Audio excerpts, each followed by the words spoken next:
Rabbi Okay, Silber. good morning, everyone. Good afternoon in Israel. Okay, so Yaakov has come in and essentially taken the blessing that Yitzhak had intended to give to Esav. And then Esav is extremely upset, cries, and his father gives him a blessing as well, which apparently is not really so much a separate blessing as it is a shared blessing. However, the blessing primarily was given to Yaakov, and there will be opportunities, says Yitzhak, for Esav to throw off the shackles, either because he will ascend for some reason, which is the Rashbam, or because of his undue suffering. That's the Ramban's take, that Israel is not permitted to treat Esav harshly. And in fact, they violated that at one point, and David was punished. That's the Ramban. In any event, the outcome of all this is in verse number 41 of chapter 27, which is Vayistom Esav et Yaakov ala bracha asher berecho aviv. So Esav literally hated. Here they say harbored a grudge in my translation, but the stone is to hate. He bore hatred towards Yaakov on the blessing that his father had given him. It's really ambiguous. Is he upset primarily that Yaakov got the blessing, or is he upset about his own blessing? He doesn't like the blessing that he got, namely that fundamentally Yaakov is the superior and he will at times be able to throw off the shackles. But in either event, the bottom line is the word vayistom. So vayomer Esav b'libo, Esav said in his heart, he thought, Yikrevu yimei evel avi v'yardat Yaakov achi. Means the days of my father's mourning will come, because my father at one point will die, and I will kill my brother. So it doesn't mean necessarily, as the Ramban points out, he just thought it and didn't say it. Sometimes the belibo just means that's what he's thinking, but not necessarily that he's not speaking of it. Because in the very next verse, it says, Vayugad Rivkah itivrei Esav b'nah. Rivkah was told by somebody what Esav said, b'nah hagadol, and now she has to act to protect Yaakov, and in fact to protect Esav, because if Esav will kill Yaakov, she'll lose them both. Just to review what we spoke about last week, just wanted to make one last point about this question of Yitzchak's blessing of Yaakov and then of Esav. And I mentioned that some people read it as, in fact, there were two different blessings. It was not Yitzchak's intention to ever give Esav what we call the covenantal blessing. And that's one reading of it. But according to that reading, which I think is less plausible, I think it's not the best reading, because in that reading, we first of all, Rivkah making a mistake, misunderstanding Yitzchak's intentions, and she seems quite perceptive. Secondly, Yitzhak, and this is an important point, Yitzhak had called in Esav and said, listen, I want to bless you before I die. So it sounds like he thinks he may die next day or whatever, and this is the blessing he wants to give before he's dying. It doesn't sound like he has two blessings in mind. This is the blessing. Number three, the argument that Yitzhak misunderstands the blessing that he has is supported by the fact that he never instructed Esav in the first place not to marry Canaanite women. Esav, at the end of chapter 26, we were told, married two Canaanite women, Hittites, which are Canaanites, and Bnot Chet, as we'll encounter them again momentarily. And we know that Esav will do anything his father wants. He says, Hineni. So it is quite striking that Yitzhak did not prevent Esav from marrying Canaanites. Covenantal blessing or no covenantal blessing. It's very surprising. It means fundamentally, he doesn't see that as a problem. If you don't see that as a problem, it certainly supports the view that he misunderstands. In addition to that, we have the pasuk that comes up very soon, which is Rivkah calls in Yaakov in verse number 43. She says, your brother, in 42, she says, Esav, your brother, is literally consoling himself. He's planning to kill you. He's thinking about killing you. And now in Mem Gimel, She says, now, listen, my son, to what I say, obey me. It's exactly the same language she used earlier when she instructed him to go get the 2 goats, to slaughter the goats, to bring the goats to her, to prepare the food, etc., etc. Now the same language is found in Pasuk Mem Gimel, V'ata b'nishma b'koli, v'kum brach lecha el Lavan achi charana. Run away, brach, to escape to my brother who was in Haran. V'yashavta imo yamim achadim, ad asher tashuv chamat achicha, and you will remain with my brother, yamim achadim, for a few days, a while, yamim achadim, until the wrath, the anger of your brother abates. Ad shuv af achicha mimcha, until the anger abates. V'shachach et asher asita lo, v'shalachti u'kachticha misham. When that happens, I will send and bring you back. Lama eshkal gam shneichem yom echad. Why should I lose you both at the same time? That is to say, if he kills you, I lose you, and I also lose him if he kills his brother. Why should I lose you both? It reminds us actually here, and I haven't spoken about this yet, reminds us very much of the story of Cain and Hevel. The first story of fratricide, the first story of brothers. There too, what infuriates Cain and eventually causes the death of Hevel is that they both bring sacrifices to God, and God favors one over the other. So that's a story we have to bear in mind always in the book of Bereshit, which is often about brothers. In any event, let's put that aside for now. But this is her plan. Leave for a short time till the wrath of your brother abates. Then I'll send for you and bring you back. And that's the best way to handle the situation because there's a clear and present danger. I'll put that aside for a moment. I'll come back to that momentarily. But I wanted to get to the next passage. Vatoma Rivkah el Yitzhak. So Rivkah now speaks to Yitzhak. Katzti b'chayai mipnei benot chet. I am disgusted.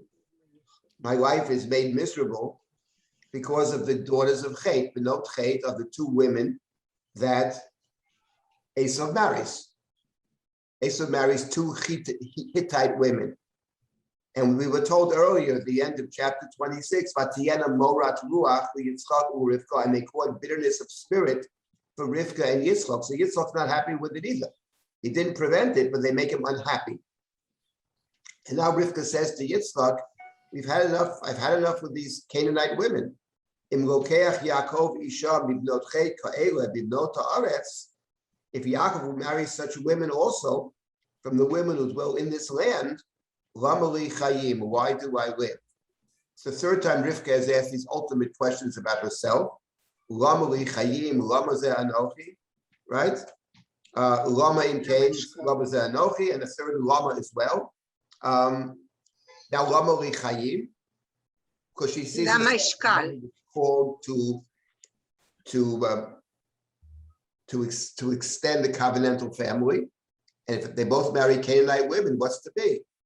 So that's what she says to Yitzhak. She doesn't command Yitzhak. She doesn't instruct Yitzhak. She ostensibly complains to Yitzhak. At which point, Yitzhak calls in Yaakov. Vayikra Yitzhak el Yaakov vayivarech oto. Vayitzaveu vayomer lo tikach isha mibnot Canaan. So the command of Yitzhak, the Torah calls it a bracha. He blesses him. That's one word. Keyword vayivarech. Number 2, another keyword vayitzaveu, mitzvah. It's what Rivkah had said earlier. Shema b'koli asher ani mitzvah otaf. And now he's very clear. You can't marry a woman from Canaan. In other words, but my point is, this is with the intervention of Rivkah. What Rivkah gets Yitzhak to do is to think about it and allow him to make his decision. And yes, this will cause Yitzhak to say what he's about to say, which is important from several perspectives. Let's just read a little more. So Yitzhak says, Kumlech padena aram beta betuel avi imecha v'kach lucha misham isha mibnot lavan achi imecha. So he says, go to the house of Betuel the mother of your father of your mother, take from there a woman. So we noted the two words that appear in this pasuk, kach and lech, kum lech padena. Here he's using the covenantal language, which he didn't use earlier. It means what Rivkah has gotten him to understand now is the covenant. So now he uses the right language. Now we have the missing kach v'lech. Now he continues to speak. The text is, I'll continue. Scroll down. Scroll down. No, fine. I don't need to read. Next pasuk.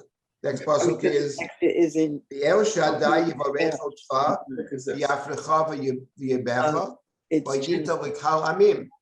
El Shaddai is the language of chapter 17 when God speaks to Abraham and talks about the covenant. Ani El Shaddai Hitalech L'Fanai V'Yet Tamim. Kahal Amim is the language of same chapter where God changes Avram to Abraham and Sarai to Sarah and talks about the covenant and talks about Kahal Amim. And then it's explicit in the next pasuk. V'yiteinu l'char birkat Abraham l'cha u'lezaracha itach. Here is explicit. God should give you birkat Abraham.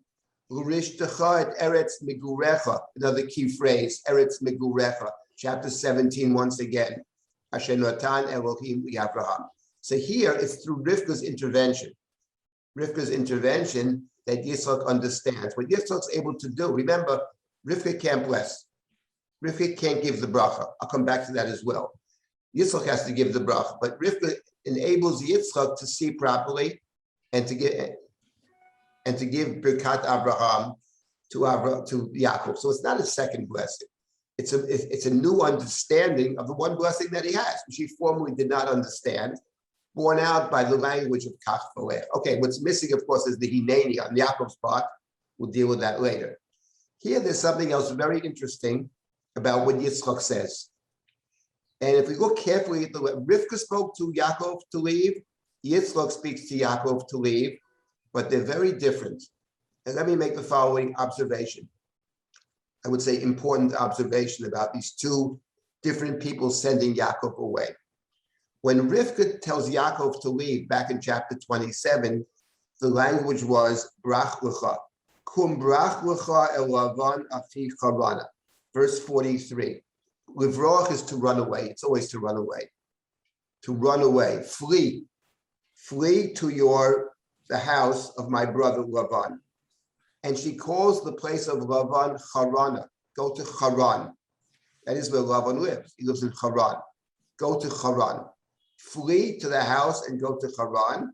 You'll stay there for a while until the anger of your brother abates. And if you look carefully at the end of chapter 27, you notice that there are several words that speak of anger. One is the word af achicha, adshuv af achicha mimcha, right? Af is one word. Another word is chamat achicha in verse 44, chema, af and chema. And I would add to af and chema another word, charon. Charon af is anger. So when Rivkah speaks of Harana, go to Haran, yes, it is a place. But given the context of Harana, Af, Chema, and Harana, it's all about anger. So what is she saying to Yaakov? You have to run away. Why? Because where you are here is dangerous. You have to run away from here. You can't be here. It's a dangerous place. You have to go, one might say, into exile temporarily until I call you back. And that speaks, actually, the idea of Yaakov forced to go into exile speaks to, in general, exile in the Torah and the Bible. Exile in the Torah is the great punishment. That's the punishment. The land will spit you out. You go into exile.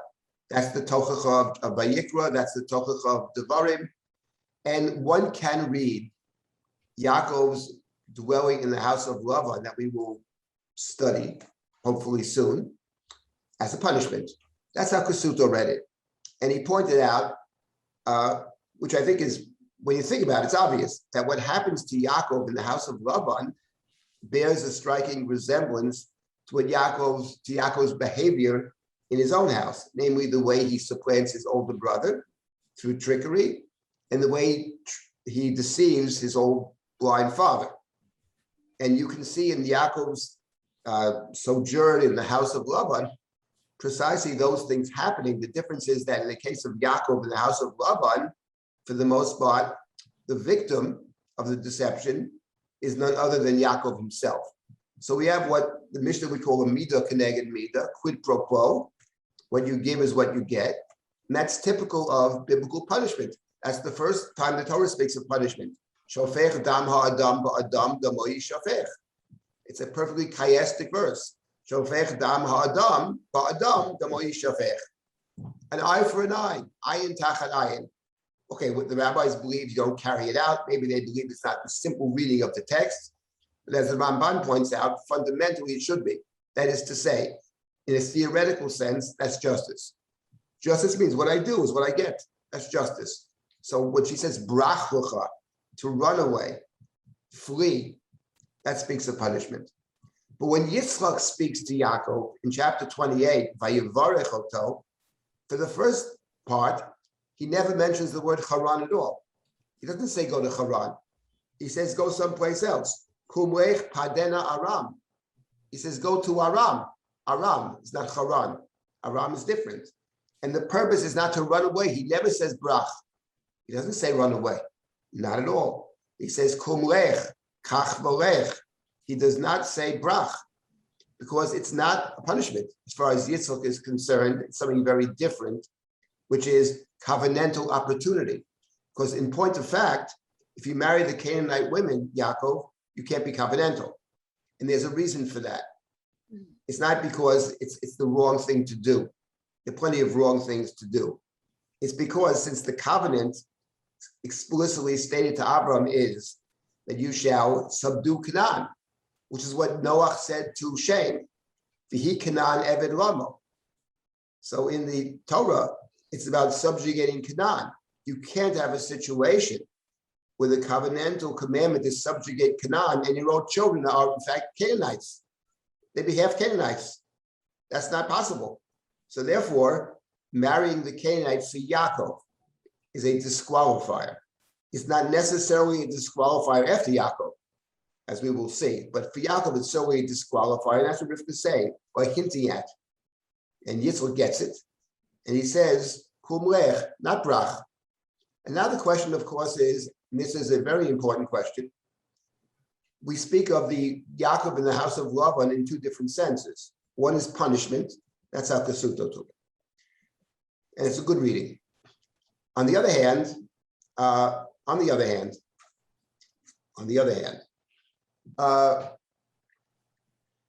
we speak of it as covenantal opportunity. And now the question is, of course, remember, what does it mean covenantal opportunity? What are the conditions of the covenant given to Abraham? God told Abraham what the conditions are. You shall be a stranger in a foreign land, which is certainly what Yaakov will be. Va'avadum, you'll be an Eved, that is what Yaakov will be. V'inu otam, et anyi v'et yigia kapa, Yaakov says. God saw my Inui. So Yaakov in the house of Laban will undergo Gerut, Avdut, and Inui. You need that for the covenant. On the other hand, those are certainly unpleasant things. So it also can be viewed as punishment. And the question now becomes, how do you view this experience? How does Yaakov view the experience? Is it punishment or is it covenantal opportunity? That's a very, very important question. That's a central question. Of course, it presupposes an understanding that Yaakov's experience in the house of Laban is Gerut, Avdut, and Inui, which of course is exactly how Yaakov describes it after 20 years. And part of the answer has to do with education. When we learn from experiences, it can be covenantal, it can be constructive. If we learn nothing from it, then it's just suffering, and that's punishment. In the case of Yaakov, it clearly can be viewed and must be viewed as both. But it's interesting that Rivkah sends him for one reason, and Yitzhak sends him for a very different reason. Now, it is true, and someone has noted in the chat, that Esav said to himself, Yikruvu yimei Evel avi, v'argad Yaakov achi, right? When the days of the mourning period of my father come, Yikruvu, and that sounds like he doesn't want to kill Yaakov when his father is still alive. He doesn't want to do anything to hurt Yitzhak. He's the devoted son. But Rivkah is nonetheless concerned that somebody who, and she actually hints at it. She says, go away for a few days and I'll call you when your brother forgets about what happens. So she sees her son Esau, whom she cares for, I would add, Rashi notwithstanding. She cares for Esau. She knows who he is, but she also understands he's somebody who easily forgets. And we understand that perfectly, actually, because he lives in the moment. Who cares about birthrights? I'm hungry now. I'm dying from hunger now. Someone who lives in the moment can also act in the moment. So Rivkah understands that Esau is a dangerous man because he's someone who acts in the moment. He's prone to forget. He's going to forget in a few days, even though he's crying bitterly today. But such a person can also forget, as it were, what he's thinking about doing in the future and do it right away. So Rivkah sees a danger primarily to Yaakov and a danger to Esau. She doesn't want Esau to kill his brother. She'll lose them both. And she says it explicitly. Lama eshkal, that's another lama. That's the third lama. Lama eshkal gam shnechem yom echad. Why should I lose you both? So now we have the story. So this is what I wanted to, first of all, review a bit from last week and to put out the why I believe that the interpretation that Yitzhak is mistaken initially is the much better interpretation than he has two different blessings to give. Here's the intervention of Rivkah, which gets Yitzhak to see it, to understand, and to get the right language. Here we have the kach v'lech. By the way, there is one other further complicating fact that we should bear in mind when we read chapter 27. I'll simply mention it now, and that's the following fact. The story of the blessing is a blessing that is passed down from Abraham to Yitzhak, and from Yitzhak to Yaakov, and eventually Yaakov to all of his sons. But what's interesting is that the blessing that Yitzhak receives, or that Abraham receives in connection with Yitzhak, which is found at the Akedah. At the end of the Akedah, after Abraham so-called passes the test, and I'll read it to you at the end of chapter 22, there God says to Abraham, or the Malach says, God's messenger says, Ki varecha varechecha, v'yarba beret zaracha k'kochvei hashamayim, I'll multiply you, kachol asher al svat hayam, v'yirash zaracha et shar oivav. And your descendants will literally inherit or take possession of the gate of their enemy. That's the blessing given to Abraham, but it refers to Yitzhak, the son that is to be the covenantal son. Bincha yechidcha, your only son. He has two sons, but only one is covenantal. That's chapter 22. Then Abraham, understanding Sarah's role in his own life, that she was necessary in terms of choosing or understanding how the blessing proceeds. He wants to find somebody who understands how the blessing proceeds. That person is going to be Rivkah, and he sets out to find Rivkah to be Isaac's partner with perception. And the servant is sent out in chapter 24. We studied that story in the past, and the family doesn't want her to let her go. At the end of it, the family agrees to send her, and they send her. And before they send Rivkah off, which is at the end of chapter 24, they give her a blessing. This is verse number 60. Vayavachu et Rivkah vayamru la achotenu atayi li'alfei rivava v'yirash zarech et shar sonav. Our sister, atayi li'alfei rivava, may you grow into thousands of myriads, and may your descendants inherit the gate of their enemy. So the blessing given to Rivkah by her family actually is, I would say, identical, or virtually identical to the blessing that Yitzhak gets at the end of the Akedah. That is something very striking. So Rivkah essentially has the same bracha Yitzhak got. They share the same blessing. She can't transmit it. The point is, the way it works is only Yitzhak can transmit the blessing that he got from his father. Rivkah got the blessing from the other side of the family. which is still connected to Avram. Avram is interested. It is a plus that Rivkah comes from Nachor's family, right? It's a plus. It's not negative. Avram didn't command him, find a member of my family. He said, find a member of the land from which I came. That is true. But you have a situation where Rivkah and Yitzhak have the identical blessing. Now, the question is, how does that factor into the story? I'm not going to answer that question. I'm not sure I have an answer. But I simply wanted to make that point. It's not a small point, that Yitzhak and Rivkah have been given identical blessings. In any event, what we have over here is Yaakov has been sent away for two different reasons by two different people. They're both important. He does require some kind of atonement. He's done the wrong thing. Or even if he did the right thing, he ended up hurting people. And I'll just mention what I mentioned a couple of weeks ago about Sefer Breshit and the Tanakh in general. The Tanakh in general and Breshit in spades is about very complicated situations. People have to make choices. And in life, typically, it's not that one choice. Sometimes one is clearly right and one is clearly wrong. But very often in life, it's not so simple. And I would add, very often there are two choices to make. One is the right choice, the better choice, but each choice has a downside to it. So the point of fact over here, yes, it is certainly correct that Esav is completely inappropriate for the blessing of Abraham, Birkat Abraham. That's obvious. It's pretty clear to me that Yitzhak didn't understand the blessing that he himself possesses initially. But the way that Yaakov took the blessing, might it have worked a different way? Maybe. Might Rivkah have been more straightforward and spoken to Yitzhak and had a conversation, an open conversation? Maybe. But in point of fact, she doesn't do that. She is described 3 times in the beginning of Parshat Toldot as the sister of Lavan. She's Lavan's sister. And why be straight if you can be crooked?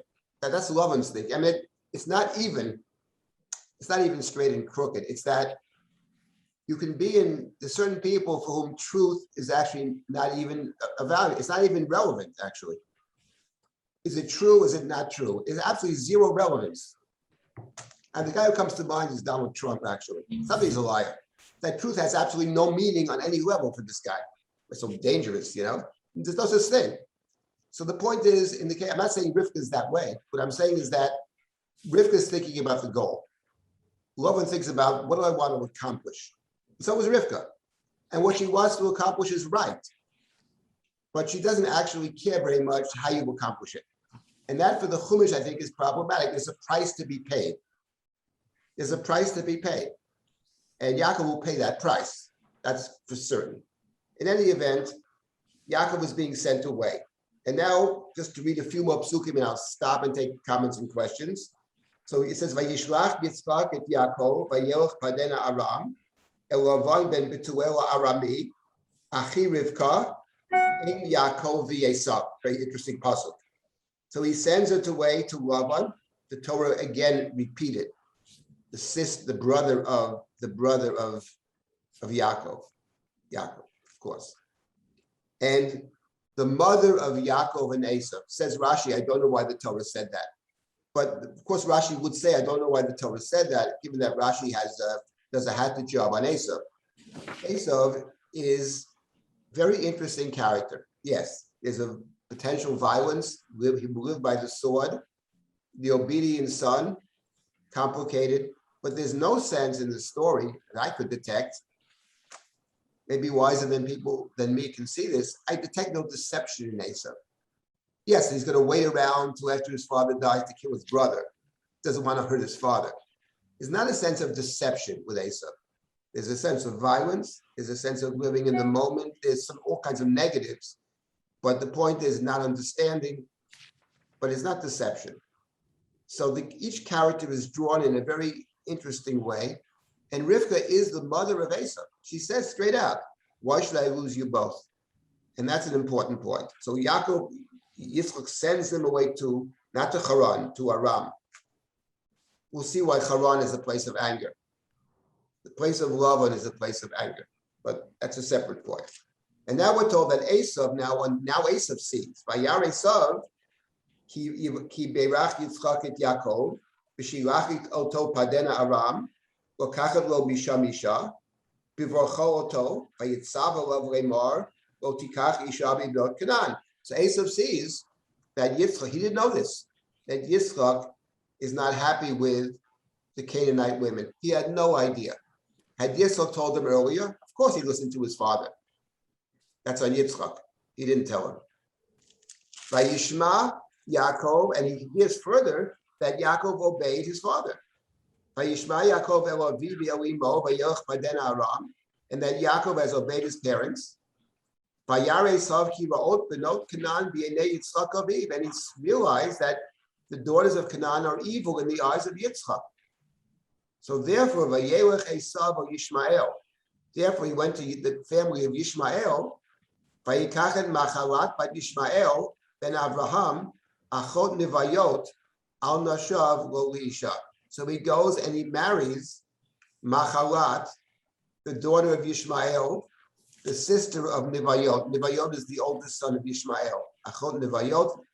Sometimes the sisters are referred to in terms of their older brother, like with Miriam. Vatikach miyam hanaviyah achot Aaron et atov biyada. But what's interesting is, once again, he means well, Esav, but two things. First of all, if the concern is the covenantal blessing, Yishmael has been excluded. That's the story of Yitzhak. Bincha yechidcha. So if the interest is in any covenantal sense, this would reaffirm actually that Esav cannot be covenantal. And secondly, as the pasuk says, and as the commentaries note, he doesn't get rid of the other wives, he keeps them. He's still married to the Canaanite women. But in addition, he married the daughter of Yishmael, the son of Abraham. Now, there's something else interesting here that I'm not going to get into now, but it is curious that Yaakov is sent to marry from the mother's side of the family, whereas Esav takes a wife from the father's side of the family. Let's leave that in abeyance for now. But this is the situation we have now. Yaakov is sent away by his parents, and his mother had said, I'm going to send for you in a few days. Yamim achadim, when Esav's wrath abates, I will send for you in a few days. And now we're about to come to one of the, they're all great, but one of the central stories of Sefer Bereshit. Before we start with Vayetze, are there any comments or questions? Rabbi Silber, there's a couple. Yes, There's a couple of questions in the chat that I'd like to Go ahead. highlight. From Ozzy Orbach. How does Rivkah know that Esau is going to kill Yaakov? He tells people. Hmm. I addressed that. The Yomer Eli Bo, as the Ramban points out, does not mean he said it in his heart and no one knows about it. It's more about he is determined. Right? You have it in actually with God. It's not, the Ramban points out, and he has several examples of this, when one says Eli Bo is not to suggest that he also didn't say it. It just means he is determined to do it. He's decided, he made a decision. That's it. I've decided. Because we don't tell people. That's the Ramban. And he cites several other examples in the Bible where Eli Bo does not mean in his own, right. Now, of course, it is interesting, and one might say that the use of the term Eli Bo is here for a different reason, which is, it could have said he said, but maybe it's here to underscore the acuity, the deep understanding, perception that Rivkah has. Because Rivkah is a very, very perceptive. Her problem is not perception. She sees perfectly well. Behavior is another story. Love and sister, okay. But the fact of the matter is, she's focused on results. She's focused on getting the right result. She's a very, we first meet her as a great exemplar of chesed, of kindness, of welcoming, etc.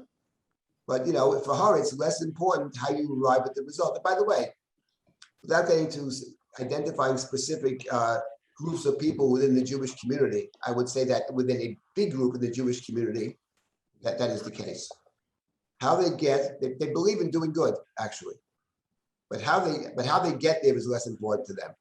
Things like telling the truth is of secondary significance. I happen to know people that like that.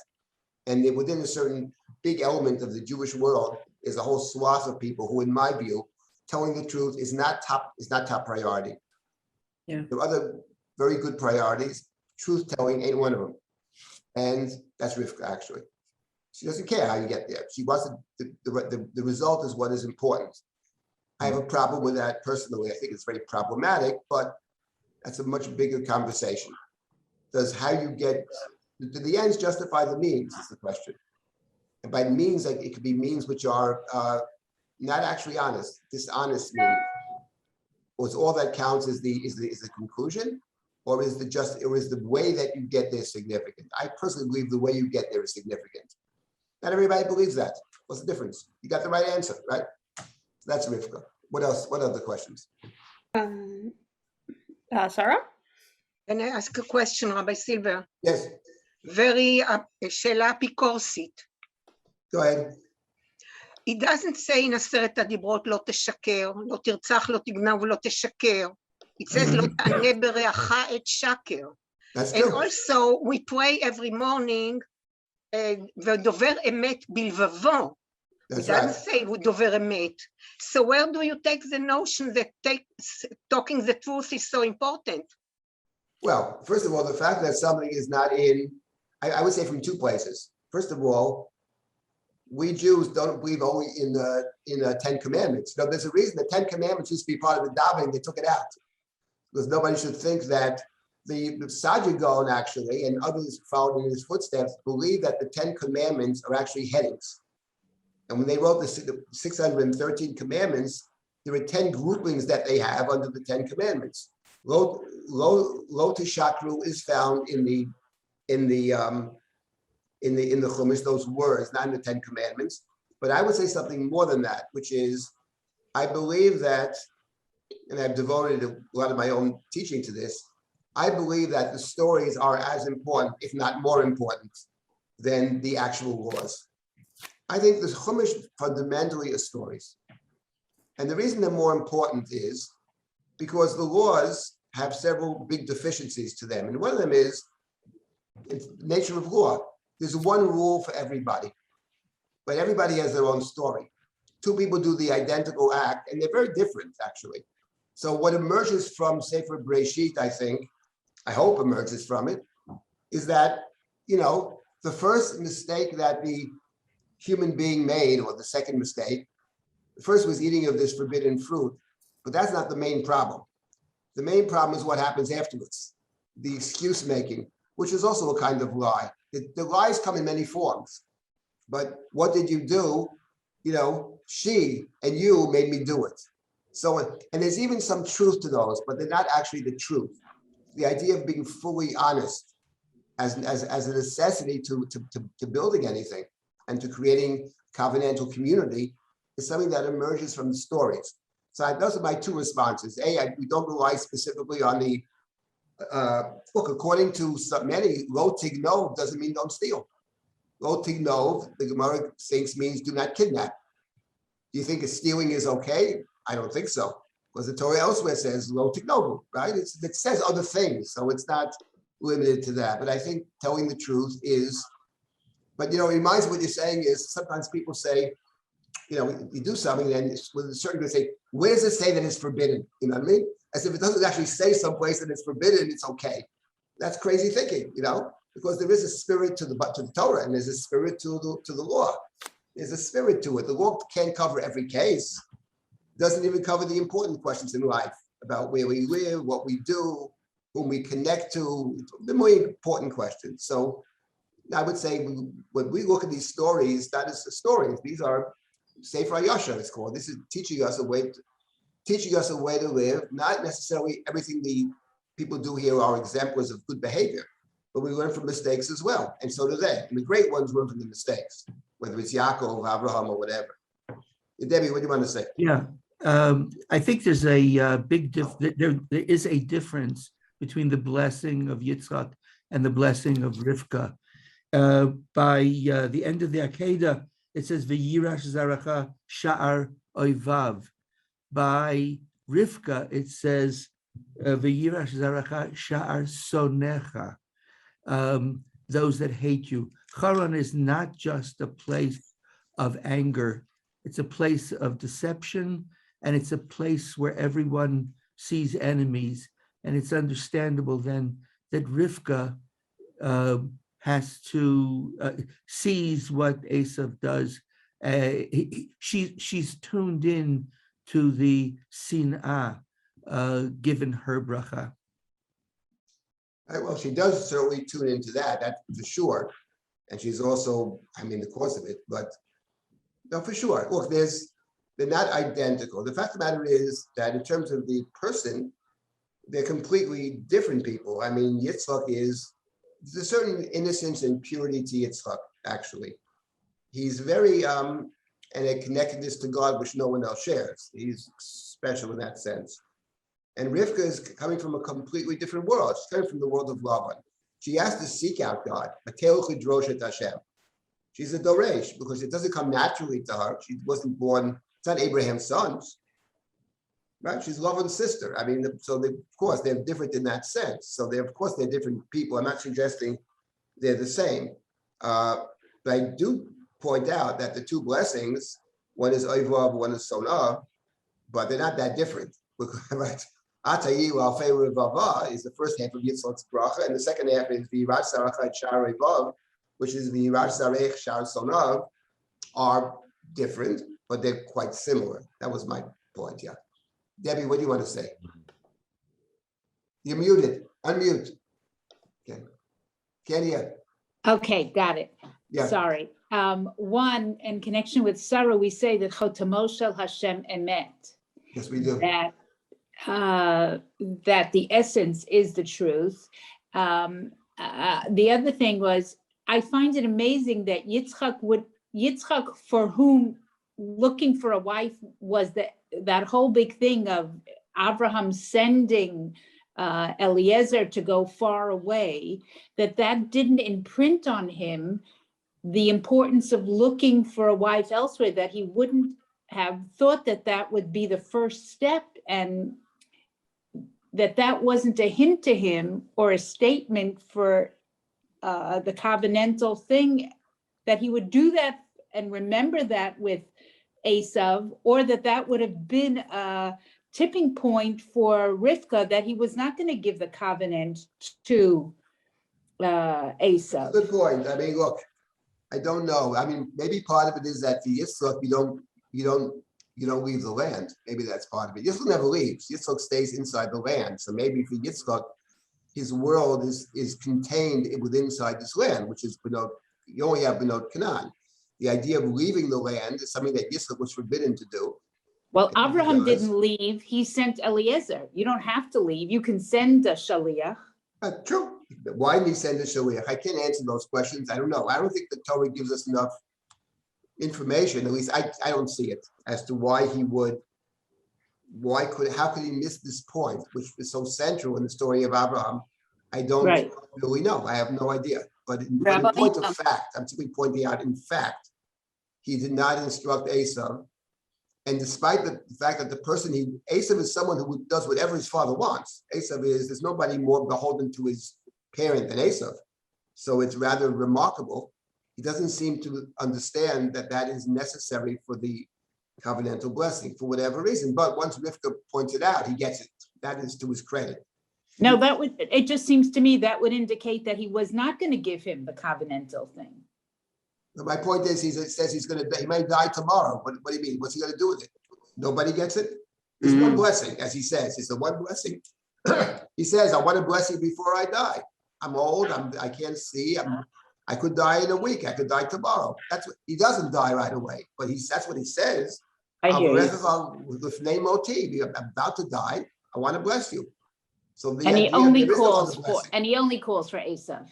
He calls Esav. He has one blessing before I die. That's what he says.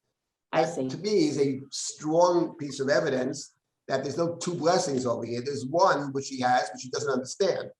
And that's why you can't say kach v'leich either, until Rivkah comes into the picture. And that's why she was chosen in the first place. That was my point. She's chosen to be the one who understands how it, like Sarah. Avram would have chosen Yishmael. That's obvious. Sarah's the one who gets it, and Rivkah gets it in spades. Okay, let me. Rabbi, quick question. Yes, okay, two more questions, and we got to proceed. Go ahead. To support what Debbie said, I was thinking as you were talking, and I have a little license now to ask this. Isaac redigs Abraham's wells. And that's a metaphor also for following in his father's footsteps and having to do what he has to do. And he got it. He understood exactly who Avimelech was. He had a tremendous amount of understanding, and he knew what he had to do, which was redig his father's wells. So I'm with Debbie here, and I'm thinking, how did he miss this one?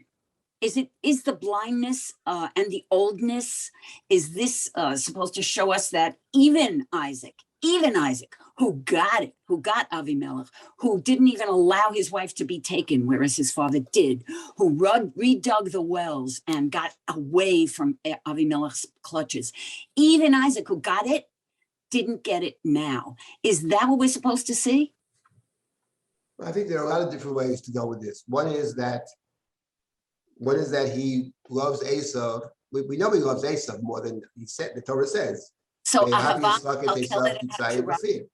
Sometimes when you love someone, you can't see the whole picture, or you don't want to hurt them in any sense, or you fail to instruct them. That's one possibility. The other possibility is that he sees his own life as a life in which you imitate what you are deepening the traditions of your father. Yes, he digs up the same wells, he calls them the same names that Avram gave them, and that's for sure. But it's not necessarily the case that the way I see myself in terms of the tradition is the way I see my children in terms of the tradition. The best example of that would be a book that is beloved to me and to many of us, which is called Megillah Esther. How could it be that Mordechai, HaYehudi, right? He's called Mordechai Yehudi at every turn. And he tells everybody he's a Jew. Hello, what's your name? I'm Mordechai. I'm Mordechai the Jew. That's what he says, right? Mordechai, and he instructs Esther, for reasons unknown, don't tell anybody you're Jewish. And presumably, what he's thinking is, I'm a Jew, and I'm proud of it, but I'm also a refugee. Where you from? I'm from the ghetto in Lodz, That's where I'm from. Maybe from Warsaw or from the Ukraine.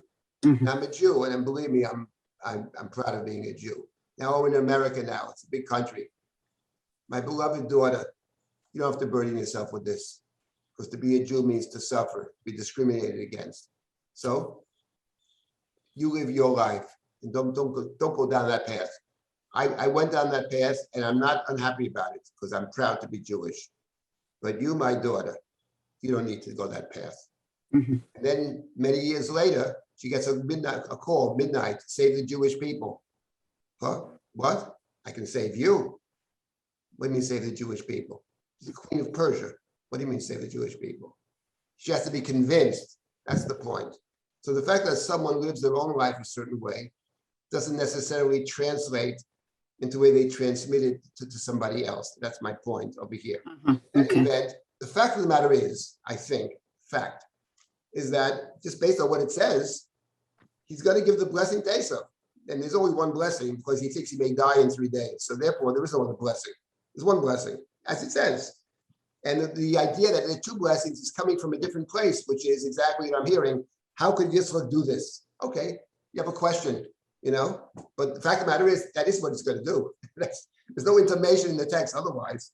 And if Rivkah doesn't intervene at the end of chapter 27, he never says a word. Rivkah intervenes. Rivkah gets him to Kasni b'chayai, right? Okay, now let us begin with... I just asked a question. I was wondering if there's any connection between Ruvain and Esau. I mean, it seems to me that they're both, like Esau, his father doesn't even tell him afterwards. He has to figure out himself that he needs to get a non-Canaanite wife. He just seems like he tries to do the right thing, and he just can't do it. Just like Ruvain tries to do what he's supposed to do, save his brother and so on, and he can't do it. There's seems to be some theme about people who try to do something and just can't do it. Oh, that's true. It's a theme of, look, the point is that when you read the story here, let's say of Yaakov and Esau, you say to yourself, before you have the blessing, chapter 26, when you read the story, you say to yourself, look, it can't be Esau. Doesn't mean Esau can't get a blessing. Esau, by any measure in today's world, is the one who succeeds. Yaakov is the failure. As Yaakov himself says, how old are you? Not that old. I've had a tough life. My years are few and bad. That's what he says. Towards the end of his life, it describes his life. They were few, short, and brutish. They were few, and they were bad. Esau, on the other hand, owns a country. I'm not talking about has money. I'm not talking about a corporate guy owns a country. Esau is Seir. He owns a country. Wherever he goes, an army goes with him. He has unlimited wealth. So who's the winner and who's the loser? Today we measure things by return on investment. The universities, they measure by return on investment, not about how much you learn there. Return on investment. So who had the better return on investment, Esau or Yaakov? Short term, Esau. Esau succeeds. Yaakov ends up dying in Mitzrayim, doesn't want to be there. His sons will be enslaved there for a couple hundred years. And look at his life with Yosef, with Dinah, with Lavan, you name it. His mother he never sees again. So from those perspectives, Esau is the success. So you say to yourself, though, but he married the Canaanite women. You can't get the cut. You say to yourself, it can't be Esau.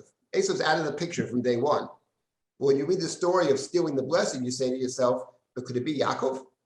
Is this possible? How could such a person be covenantal of all things? That's our story. The answer is he will be covenantal. But how that plays out is the great story we're about to begin, beginning with Vayetze. Okay, let's continue for a little bit here. Then I'll stop one more time and take some questions at the end. Okay, fasten your seatbelts. Vayetze Yaakov mi Beersheva, vayelech Harana.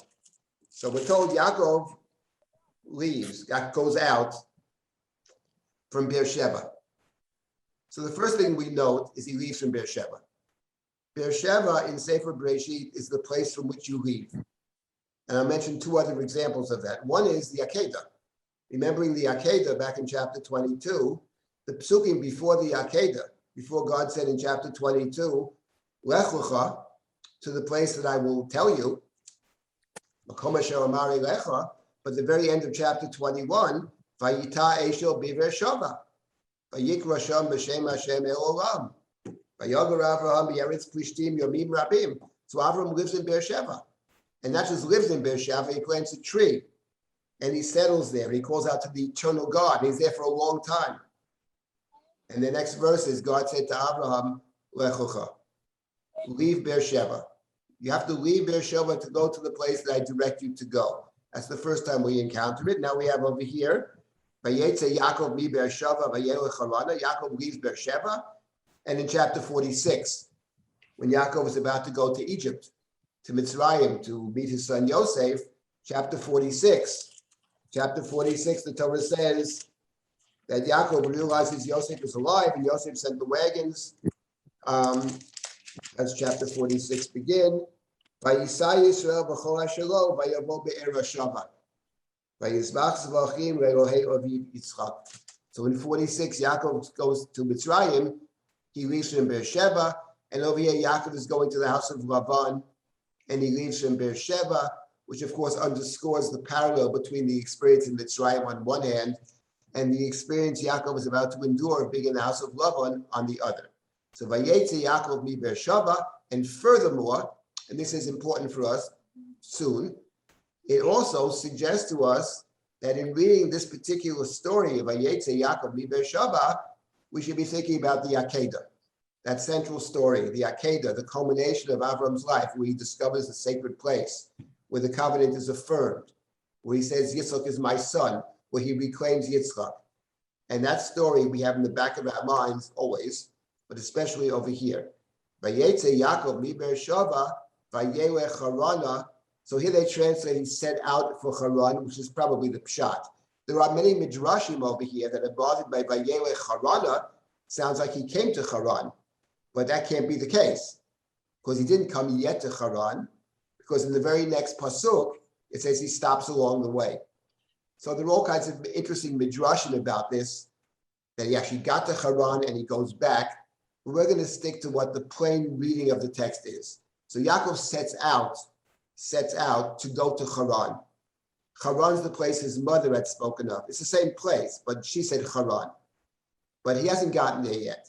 Now in the next verse, Vayifga b'makom, Vayolen sham kiva shemesh, Vayikach me'avnei hamakom, Vayosem mirashotav, Vayishkav b'makom ahu. So Vayifga b'makom. So the plain meaning of the text is Vayifga b'makom. Here they translate, he came upon a certain place. With Goa b'makom carries with a different valence. It's not just come upon, came upon. The word of paga, often in biblical Hebrew, refers to some kind of violent act. Vayifgavo vayamot in the book of Shmuel. With goa with somebody, in modern Hebrew as well, with goa with somebody means to harm them or to speak against them or to do them some kind of damage, right? So the terrorist attacks are called pigua, right? There was a pigua. It's the same word. Vayifga b'makom suggests a sense of collision.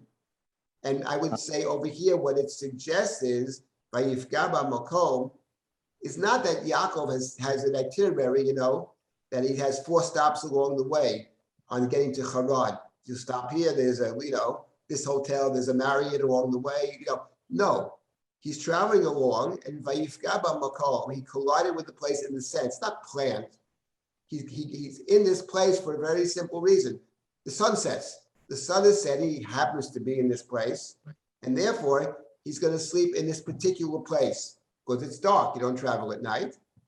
He Rabbi takes Silber, one of the Rabbi Silber, what? it never means tefillah, that he's attacking what's It that can mean place tefillah. standing. It doesn't mean it here, but the Medrash has it. I'll get to that. Okay. The Medrash, it's not the pshat. In no manner, shape, or form it is the meaning of this verse. Okay. I never think it is, but it's true that the Gemara in Brachot, and I'll talk about it, has Vayifga b'makom, that he prayed in this place. Vayifga, he treated God in this place. And my point is that the plain meaning of the text is not just different, but opposite. It's that no, he happens to be in this place. Sun is setting. He takes me'avnei makom, means they translate correctly one of the stones, took one of the stones of the place, puts it under his head like a pillow, Vayishkav b'makom ahu, and he went to sleep in that place. Now let's reflect on this verse for a moment, what we see in this puzzle. Okay, what Rosie pointed out is, we'll get to that about praying in the place, but that's not the plain meaning. The first thing you notice in the puzzle is that there's a word that appears 3 times, and the word is b'makom. Not the word makom, which is place, but b'makom, the place. He came upon the place. He took of a rock from the place, Avnei HaMakom. Vayishkav b'makom, he slept in the place, in that place, definite article, in that place. Now the term hamakom, b'makom, hamakom, that's a word that appears in one other story in the book of Breshit, and only one. It appears there 4 times. And that's the story of the binding of Isaac, Akedat Yitzchak. He's directed to go El Hamakom Asher Amar Elecha. And Avram comes El Hamakom Asher Amar Lo Elohim. And Avram names the place. Right? Shem Hamakom Ahu Hashem Yireh. Right? So in other words, it appears 4 times. The place, the special place, the sacred place. And therefore, that's what's driving the Midrashim, by the way, that connects, and the Ramban especially, but the Midrashim, that by Yifga b'makom, that in some of the Midrashim, the place in which Yaakov is sleeping is none other than Har Moriah, is none other than the place that Avram goes to, is sent to, or is told to travel to the place that God will tell him. So this is actually striking. If we accept this, then we're struck by the following anomaly. The story of the binding of Isaac, those who have studied here in these classes over time know very well, the story of the binding of Isaac is a culmination of Avram's life. At the end of his life, this nomad, basically, who is directed with the first Lech Lecha to the special land, and finally, at the end of his life, is able to uncover or discover the sacred place. That's the culmination of his life. That's the story in which everything is right. He understands what Yitzchak's role is, how the covenant proceeds. He's discovered the holy place, and it's a holy place. Asher Yamer Hayom Bahar Hashem Yera'eh. He's able to discover the place in which God is seen and sees. But that's the end of a lifetime of moving about. There are many false starts. He thought it was Beersheba, he goes to Hebron, many places. And that's the culminate that we get. He discovers the place at the end of his life. That is to say, that's a fitting conclusion in one sense to the Abraham stories. It's the last communication from God to Abraham. But here, you have somebody who actually is in the very same place, but by accident.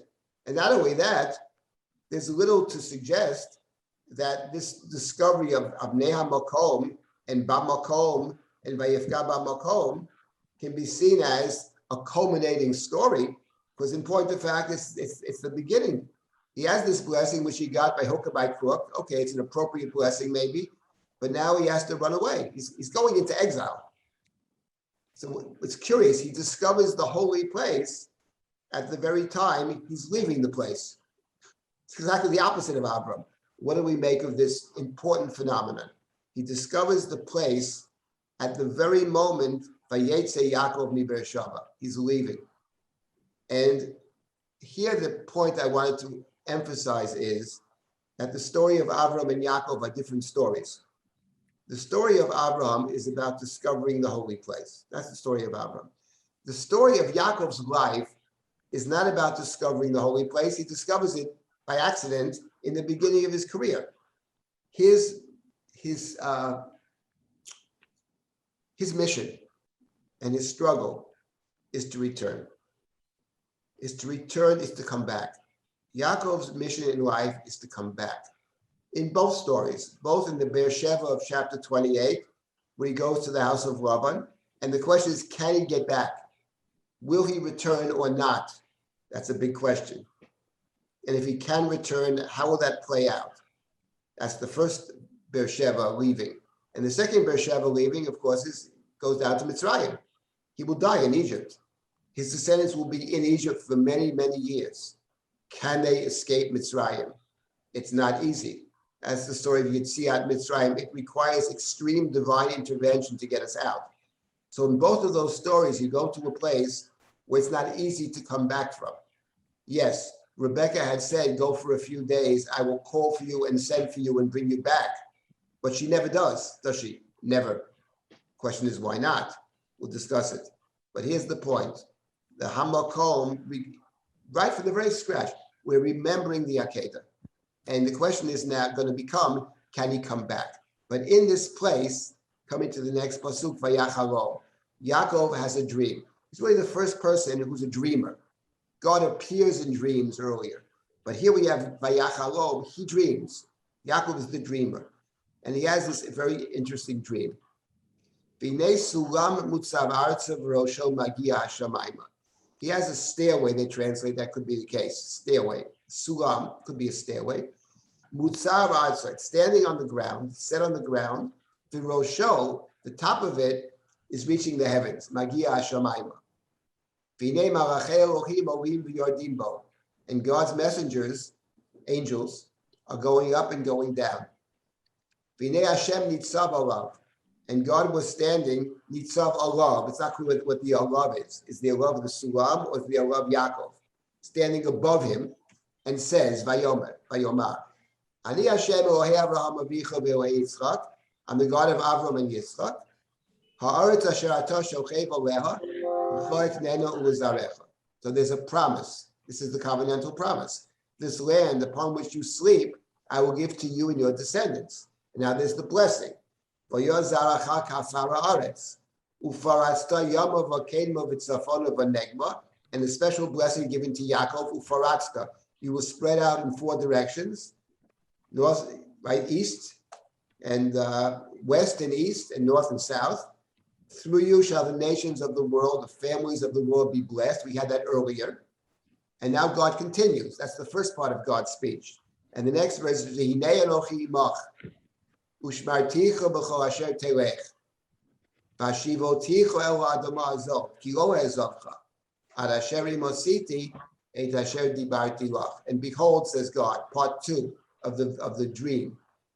I am with you, says God.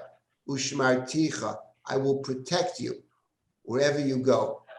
Vashivoticha, I will bring you back to this land, Adama Hazot. I will not forsake you, right? Until I have done what I have promised you. I'm not going to leave you. I'm going to be with you when you need me. And that includes protecting you and returning you to the land. That's part 2 of so there's 2 parts. There's a covenantal promise, and then, which includes ufaratzta. We haven't encountered that word before. And part 2, there's a promise of protection and return. And we ask ourselves the following question, or maybe Yaakov would ask it. I don't understand. My mother gave me a ticket. I'm coming back in 3 weeks. That's what she says. I'll call for you, maybe earlier, a few days. Go for a few days to your uncle until it's safe to come back, till your brother forgets. And I'll call and bring you back. And now we have God speaking. I'm going to be with you. I'm going to protect you. When somebody says, I'm going to protect you, then you start worrying. Protect me from what? I'm going on a little vacation. Yeah, my brother's angry. Okay. Let me protect you. Wherever you go, I'm going to protect you. I'm going to restore you to the land. What do you mean you're going to restore me? My mother's sending for me in a couple of weeks. I'm not going to forsake you. What? Until I do all that I have spoken.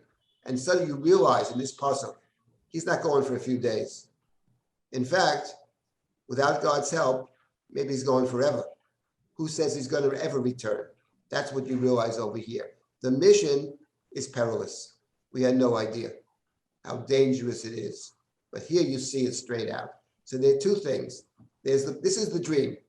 On one hand, it's the dream of, Yaakov has this dream. And he dreams of angels ascending and descending the staircase to heaven. And and now the question is, how do you interpret the dream? How does Yaakov interpret his own dream? So Yaakov says, Vayikatz Yaakov Mishna. So Yaakov wakes up. Vayomer Ochein Yesh Hashem b'makom hazeh, v'yonochi lo yadati. The first he says, certainly God is the place. God is in this place. I did not know. We have to remember these words. Every word is special here. I did not know. Lo yadati. Says it straight up, lo yadati. I had no idea, he says. No, this is a special place. Lo yadati. Didn't know it. Vayira vayomar. He was frightened and he said, Manorah hamakom hazeh. How awesome is hamakom, the place. Ein zeh ki im beit Elohim v'zeh shar hashamayim. This is none other than God's house. This is the gateway to heaven. Now, what does it mean, this is none other than God's house? What is he referring to when he says, this is none other than God's house? So he doesn't mean the place that he's sleeping. He doesn't mean that. That's not God's house. This is none other than God's house means that the staircase leads you to God's house. Right? Zeshar Hashamayim. This is the gateway. Where I am sleeping, he says, is the gateway to heaven. That's above. That's Beit Elohim. It's what the Midrashim sometimes call Yerushalayim Shel Mala, the heavenly Jerusalem, the heavenly temple. What's above is God's temple, Beit Elohim. It reminds me when Moshe, in the book of Exodus, when Moshe is instructed to build the Mishkan, to build God's temple. Remember what the Torah says several times about building the Mishkan? God says to Moshe, K'chol asher atom mar'eh bahar, what I showed you when you were on the mountain. Several times. That which you were shown is take it literally. Moses is showing God's temple above. There's a temple up there. It's God's temple, the God's servants, those that work in the temple, the angels that work in the temple, says God to Moshe, this temple that you saw, several times it's mentioned to see, what you saw. I showed you the picture. You see what's up here in this temple? You go downstairs and build it. That's the earthly Jerusalem. And that's And what yet- Yaakov says over here. Yaakov is going to say very simply, I am going to build God's temple on earth. That's my job. Beit Elohim. There's a Beit Elohim above, and should be a Beit Elohim below, and there may be a connection between them, right? They're connected, but the Beit Elohim that I'm going to build is down here. It's not up there. Because the angels go up there, but we humans stay down here. We don't go up there. How That is was he the supposed mistake to of know? Migdal Bavel. That's How Migdal is he- Bavel. Migdal Bavel, Bavel. What does Bav mean? Bav Metzia. Bav is a gate. Bavel means God, the gate to heaven. Gateway to heaven is Bavel. That's what it means. Bavel means gateway to heaven. Yes, the Chumash plays with the name. They think it means gateway to heaven. We think it means confusion.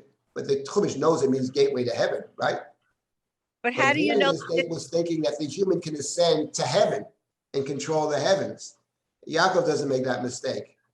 This is none other than the place of God's temple. And what I'm going to do, says Yaakov, he's going to say this, if you give me the opportunity, is I'm going to build Beit Elohim down on earth.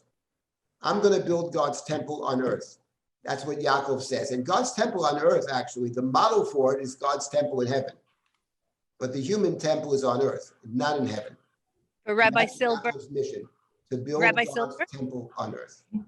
Okay, now let me just, I'll stop at this point. This is one of the, this is actually an awesome chapter over here. And there's another point I want to make. I'm teaching another class, actually, on Tuesday nights about prayer, which I like very much. And I haven't even gotten to the good stuff yet. But the story here, in my view, of Yaakov's vow to build God's temple on earth, the kingdom of God on earth. That's Yaakov's mission. This story is one of the absolutely central stories that lies behind our davening, actually. That could be actually the main story. I pick out one story.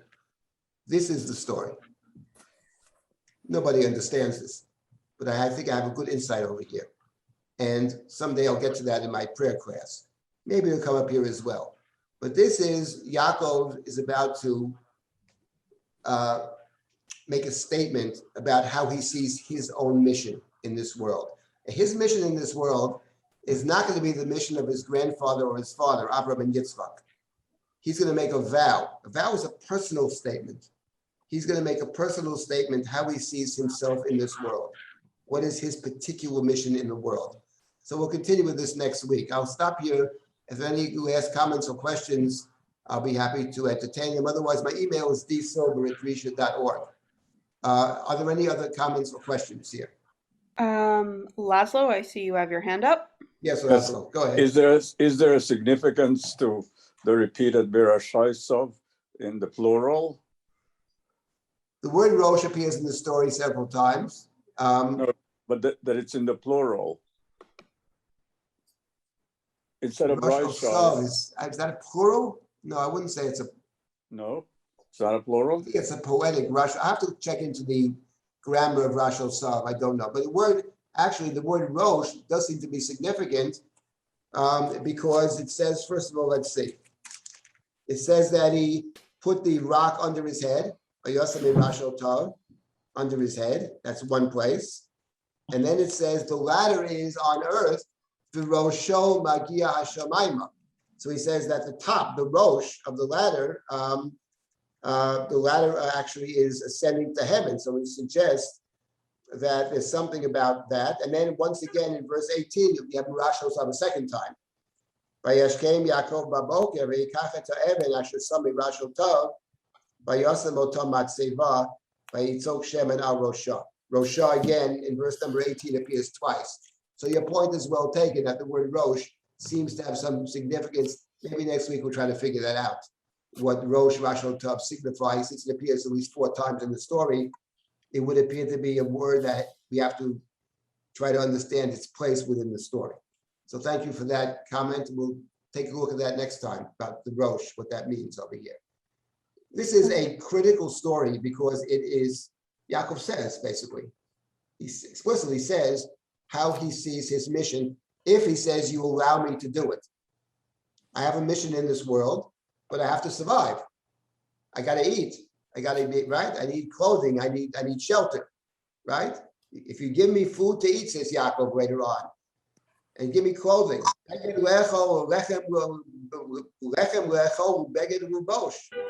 I need safety. I need security. You have to protect me, bring me back in peace.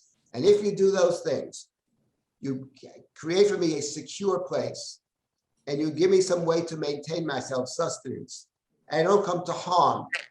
I'm able to survive, and I'm able to have these things that I need for survival. I will do your bidding. That, my friends, there's another word for that. We call that the Shemona Esrei. That is what the Shemona Esrei is, actually. The ones who understood this were the Baal Shem Tov and his followers. That's what it's about, actually. My mission. But to do my mission, I got to live. If I'm living in Afghanistan, they can pull me out of my house or kill me because I'm a woman or something, then how could I do anything, right? How can you live in such a place? If I can't survive, I can't believe I'm starving. How can I do your mission if I'm worried that tonight I have no food? I'll die of hunger. So I need the basics. I need, not want, I need those things to live. I need a security in my community. I need to create a society which is safe and I can function in. That's half of our blessings. The first half of things I need, like sustenance, like good health, right, etc. So I need those things in order to fulfill my mission. Yaakov defines his mission a particular way. We'll get to this next week. Stuff is awesome, actually. Okay, so we'll continue next week. A quick question. Yes. The issue of the ladder going up, it's just a few chapters after the Migdal and it's Bavel, same language. Right. We know this becomes the legitimate way, and why use this type of that was my point. My point is the opposite of Bavel. It's exactly the opposite of Bavel. The Bavel point is the human wants to be God. Human thinks he can control God. Human's going to go to heaven. Yaakov has no such illusions. The angels go up and down the ladder. Yaakov stays on earth. Yaakov says, I'm going to build a temple down here, a sacred space down here modeled on, it's the Mishkan. It's modeled on God's temple, but it's not God's temple. We don't go to heaven, right? That's Bavel thinking. You're going to ascend to the heavens. It just seems like Isaiah chapter 14, you have the same thing. I will ascend the heavens, right? No, we can't ascend the heavens. We can't ascend the heavens. But we can try to do some good in this world. Given our limited abilities, we do the best we can in this world. We try to use God's temple as our model, right? But that's the difference. It's Bavel, but the opposite. Sometimes the parallels connote the opposite. It's exactly the opposite of Migdal Bavel. Exactly the opposite. And the Vayifka, it's almost like, I don't think it's not Peshat. It is challenging where he is going. It is juxtaposing and attacking that where he's going. And I'm saying that and it's prayer that he's using. That's what I meant. But the Vayifka is challenging that makom. No, we'll see about that. I'll discuss next week how the Gemara in Brachot understands Yaakov's prayer over here. But that is very significant. That. Okay, well, so we'll stop at this point. Continue next week. Thank you. Thank you all. Appreciate it. Thank you so much. Okay, bye-bye. All right. Thank you. And thank you to everyone who's joining us on Zoom and on Facebook and on Risha Live. Our next class coming up is a new one starting on Monday with Rabbanit Leah Sarna at Monday on 8 p.m. She will be teaching a class called Prusbal, a Talmud Shir. If you are interested, you can find out more and sign up on drisha.org/classes. Thank you everyone for joining us and have a good day.